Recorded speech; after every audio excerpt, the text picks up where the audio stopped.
Hi, welcome to this tutorial on explainable machine learning for regression analysis. In Lab 6, we modeled above ground biomass density using GEDI level 4A, Sentinel-2 Benz vegetation indices in the random forest regression model. However, we observed that the random forest regression model showed limited predictive power. Especially we got an R-squared score of 0.5. So this is the result of the random forest regression model that we trained in Lab 6. So in this video tutorial, we are going to use explainable machine learning techniques in order to gain insights into the random forest regression model performance. In particular, we are interested in understanding how the features contributed to the prediction of the above ground biomass density in the model that we used in Lab 6. So we start first by setting our workspace in Google Colab, and we're also going to mount a Google Drive. So this is where my datasets and modeled are located. Right, following that, we are going to import the required libraries that we are going to use in this tutorial. Next, we are going to define the target and the predictor variables. In this case, the target variable is above ground biomass density, and the predictor variables, these are the Sentinel-2 bands and the vegetation indices computed from the Sentinel-2 imagery. So this is the features that I defined here. And then next we are going to define a path which shows us where our training sample data is located. So this is the data set that contains the target variable, which is above ground biomass density, and the predictor variables, which are the Sentinel-2 bands and the spectral indices. So this is saved as a CSV file. Right, I'm also going to define a path where the best random forest regression model that we trained in Lab 6 is saved. Okay, so this is where that model is saved. We are going to use this in order to perform explainable machine learning. Right, next we are going to import that training, that sample training data set that contains the above ground biomass and the predictor variables. So we are going to split it into training and test sets. And we were interested in this variable x_train, which contains the predictor variables, that is Sentinel-2 bands and the spectral indices. So we are going to use this when we look at explainable machine learning. Right, so let's get into the part where we do perform explainable machine learning. So here we are interested in two techniques mainly, feature importance and the Shapley Additive explanations. Right, so we are going to start by loading the random forest model that we trained in Lab 6, and following that we are going to move into the analysis of feature importance. So here we are going to use the mean decrease impurity. This is a method used in decision tree based models such as decision trees and random forest. So it assesses the importance of features. So how does it work? It works by quantifying how much each feature contributes to reducing impurity during node splits in a decision tree. So impurity measures such as Gini index or entropy are used to represent uncertainty in a dataset. So remember, in earlier tutorials we talked about the Gini index or entropy when we looked at decision trees. So here, for the case of the mean decrease impurity, features that lead to greater reductions in impurity are considered to be more important. So what are we going to do here? First, we create a variable which I call here MDI underscore importance that stores an array of importance scores for all input features. Right. Note that here the loaded random forest model is the trained random forest regression model that we created in lab 6. And here the feature importance, this is an inbuilt attribute from scikit-learn that retains the mean decrease in impurity for each feature. Following that, we are just going to create a data frame, and then after that we plot the mean decrease impurity graph. Right, so this is the result. So we have here the mean decrease impurity feature importance graph, and we can see that here that band 5 is by far the largest contribution to the prediction of above ground biomass density. This is followed by band 6 and band 3. Okay, so this method is very efficient because it also comes in with a tree-based method such as the random forest. However, as we can see, the result does not show the direction of feature contribution. In other words, mean decrease impurity does not reveal whether the feature has a positive or a negative impact on the prediction of above ground biomass. So, for example, here the bands, the sentinel bands, do not show whether the influence is positive or negative. So, in order to counter that, we are going to use the Shapley Additive explanation. So the SHAP is a method that helps us understand how each feature contributes to model prediction. It also is going to show us whether the contribution is positive or negative. Right, so remember in lab 7a, we also talked about Shapley values. So SHAP is based on Shapley values, which is a concept that is from game theory developed by Lloyd Shapley in 1953. So the Shapley values was originally used to fairly divide rewards among players in a team.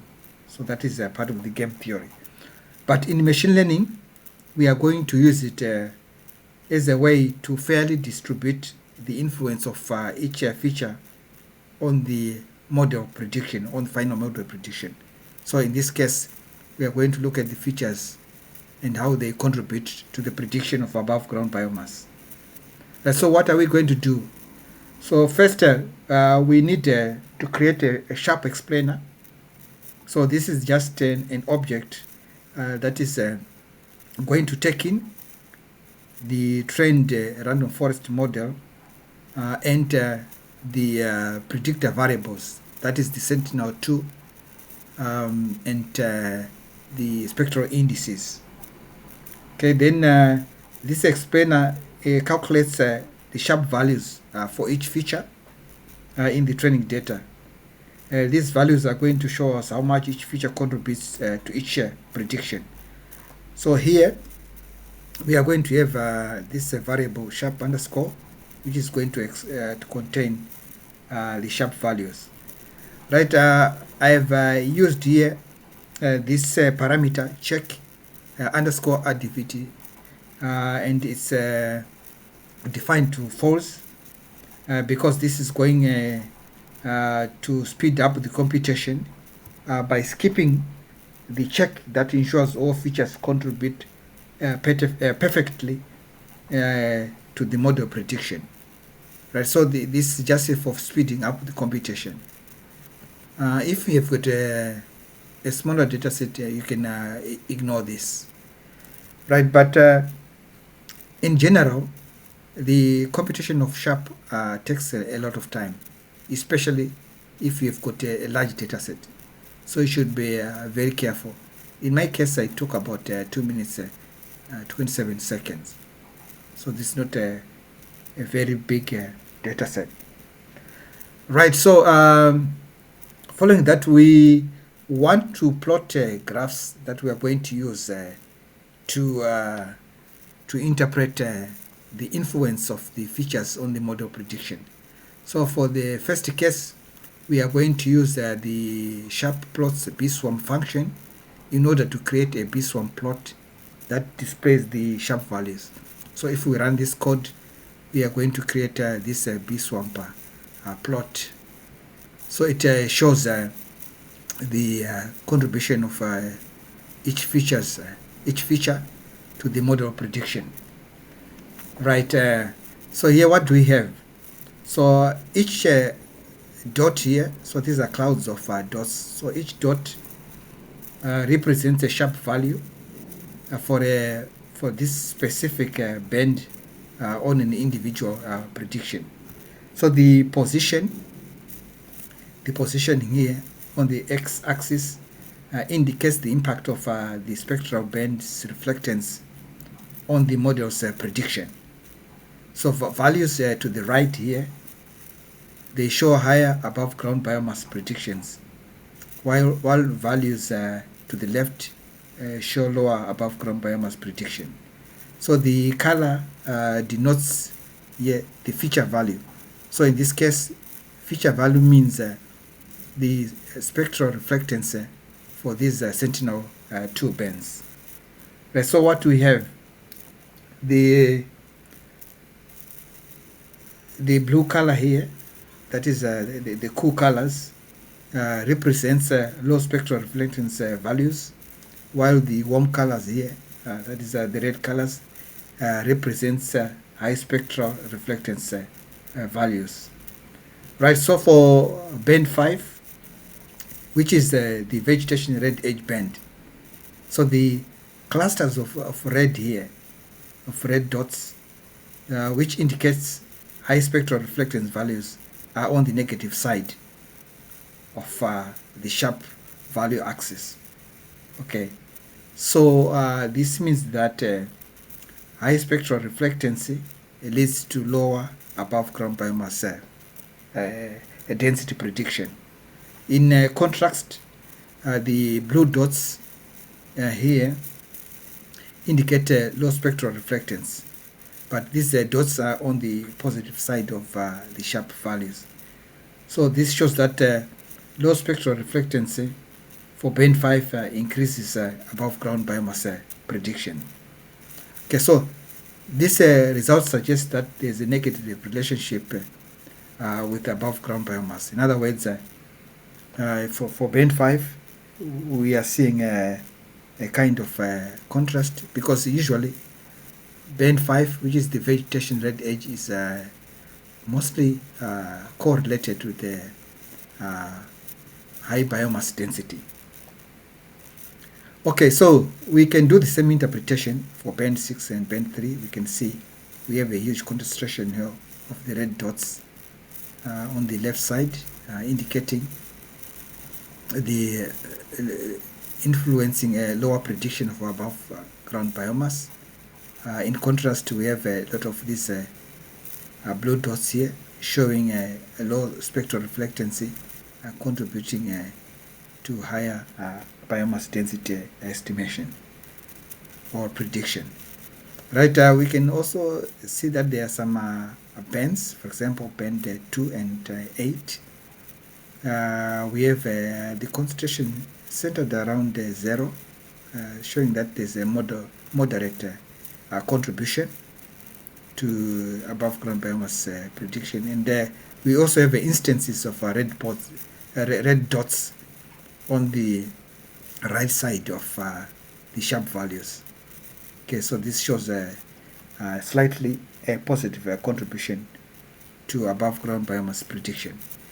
So we can also create another plot called the violin plot to display the SHAP values. So what we can simply do is to call in the SHAP.plots.violin function, and then we can run this code, and then we can create this plot, again, it is showing the same results that we observed with the bee swamp plot. Right, as we can see, these results provide very useful insights. For example, showing us the contribution of which feature, and also showing us whether the contribution is positive or negative. However, these SHAP values have some limitations. For example, as I said, it can be computationally expensive, or you can use a lot of computer resources if you've got a huge data sets. So the process can also be very slow. And then next, the other limitation is that SHAP values are simply approximations. Okay, so it's not really showing the actual influence of all the predictor variables. Here we are just using it as approximations, especially when we use the tree-based models. Okay, and then third, these SHAP values can be tricky or a bit hard to interpret for beginners. Okay, so it needs a lot of understanding and guidance in order to understand how to interpret it.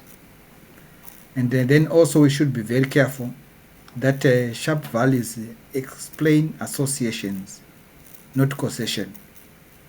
By that I mean that the high SHAP value does not mean that a feature causes prediction, but it just means that it contributes to the prediction of to the model prediction.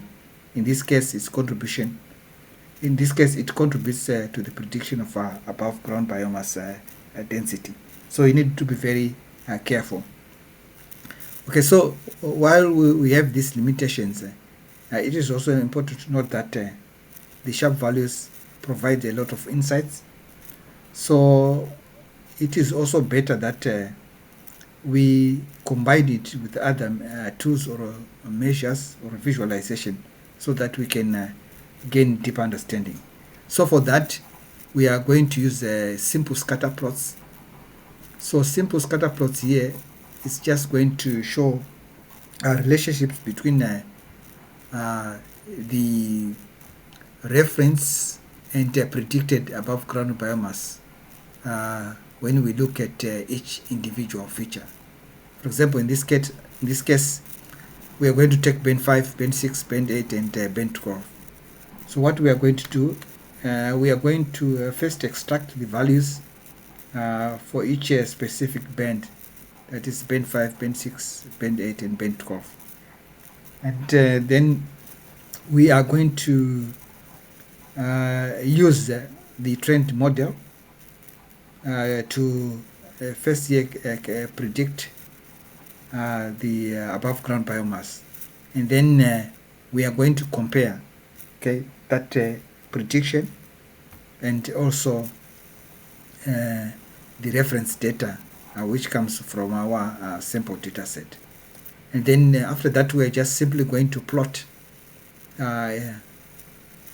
the reference versus the predicted for each feature or for each band. For this case, for band 5, we plot reference versus predicted. Same for band 11. We are going to same for band 6. This is the band 6. Band 6, we are going to plot reference versus predicted. And for band 8, the same. That goes also for band 12. So we can see that here we have our results, and the results also sheds more insights into the model performance. For example, we can see that the low spectral reflectance here is responsible for the prediction of much of the above ground biomass. Okay, so low spectral reflectance shows is associated with high biomass density, whereas the high spectral reflectance here is associated with the low biomass density prediction. So this is the same pattern that we have seen with the SHAP values. But we can see that the reference and the predicted variables actually do not match. So this is showing that our model is not doing a good job. The model is really struggling. One of the reasons could be that the reference data also is not good, it's not clean. For this study area, we are supposed to have above ground biomass between 0 and about 90 megagrams per hectare. But in this case, we have between 0 and 140. So that means that there are some errors here. There's some overestimation. So remember, this data set is just derived from JDL level 4A, which is actually an estimate. Okay, it's not data that is collected from forest inventory. This is just estimates based on the JDI heights and other models. Okay, so we can see also the same pattern with band 6. We have again lower spectral reflectance just contributing to high above ground biomass prediction. Right, the same pattern is observed for band 8 and for band 12. However, we can see that band 8 here, the near infrared, we almost have much of the data points between 0.4 and 0.5. But however, still there's a difference between the predicted and reference data set. So that means a lot of cleaning has to be done on the target variable on the above ground biomass density. And then maybe we run the model again. We can have some improvements in model performance. Right, so this is all about explainable machine learning for regression purposes. So you can download the code in the description and try it with your own data. If you want to learn more about explainable machine learning techniques, please check my new book, Explainable Machine Learning for Geospatial Data Analysis. This book explains more in detail the explainable machine learning techniques. Right, so this is all about this tutorial. So thank you very much for watching. See you in the next tutorial.